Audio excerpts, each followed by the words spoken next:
I simply say that UNHCR will make. Been held here, and of course there'll be an ASEAN European summit coming up in a couple of months.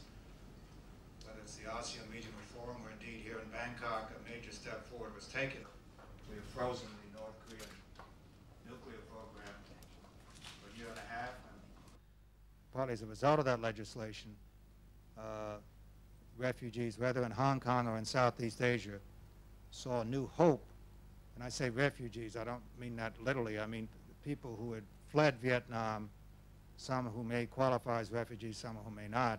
But in any event, those who were residing in these camps in Hong Kong and throughout Southeast Asia found fresh hope in that legislation that maybe they could emigrate to America, and therefore the voluntary return was almost stopped in its tracks.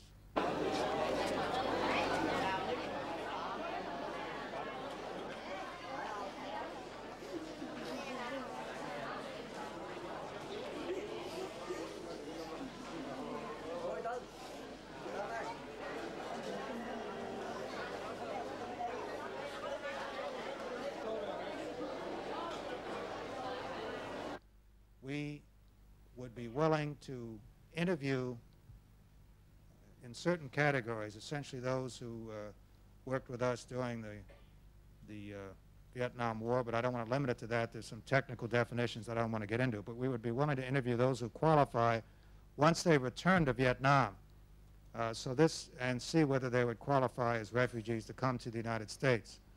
What this means is they would therefore have a sense that they could leave the camps in Hong Kong and Southeast Asia, go back to Vietnam with some assurance, if they met certain qualifications, that they could get one more chance at an interview. Although